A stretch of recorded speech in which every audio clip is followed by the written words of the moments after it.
শেষ ট্রেন ধরব বলে একরকম ছুটতে ছুটতে স্টেশনে পৌঁছে দেখি নীলবর্ণ আলোর সংকেত। হতাশার মতন হঠাৎ দারুণ হুইসেল দিয়ে গাড়ি ছেড়ে দিয়েছে। যাদের সাথে শহরে যাবার কথা ছিল তাদের উৎকণ্ঠিত মুখ জানালায় উবুড় হয়ে আমাকে দেখছে, হাত নেড়ে সান্ত্বনা দিচ্ছে। আসার সময় আব্বা তাড়া দিয়েছিলেন, গোছাতে গোছাতেই তোর সময় বয়ে যাবে, তুই আবার গাড়ি পাবি। আম্মা বলেছিলেন, আজ রাত না হয় বই নিয়েই বসে থাক, কত রাত তো অমনি থাকিস। আমার ঘুম পেল।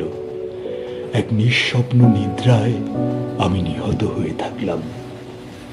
অথচ জাহানারা কোনোদিন ট্রেন ফেল করে না। ফরহাদ আধ ঘন্টা আগেই স্টেশনে পৌঁছে যায়।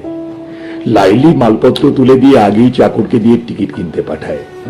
নাহার কোথাও যাওয়ার কথা থাকলে আনন্দে ভাত পর্যন্ত খেতে পারে না। আর আমি এদের ভাই 7 মাইল হেঁটে এসে শেষ রাতের গাড়ি হারিয়ে এক অখ্যাত স্টেশনে কুয়াশায় কাঁপছি। কুয়াশার সাদা পর্দা দোলাতে দোলাতে আবার আমি ঘরে ফিরব। শিশিরে আমার পাজামা ভিজে যাবে। চোখের পাতায় শীতের বিন্দু জমতে জমতে নির্লজ্জের মতন হঠাৎ লাল সূর্য উঠে আসবে। পরাজিতের মতো আমার মুখের ওপর রোদ নামলে সামনে দেখব পরিচিত নদী, ছড়ানো ছিটানো ঘর বাড়ি, গ্রাম, জলার দিকে বকের ঝাঁক উড়ে যাচ্ছে। তারপর দারুণ ভয়ের মতো ভেসে উঠবে আমাদের আটচালা, কলার ছোট বাগান।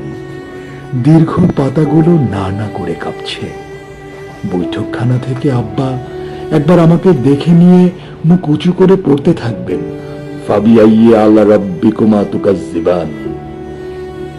বাসি থালা বাসন হাতে আম্মা আমাকে দেখে হেসে ফেলবেন, ভালোই হলো তোর ফিরে আসা, তুই না থাকলে ঘর বাড়ি একেবারে কেমন শূন্য হয়ে যায়।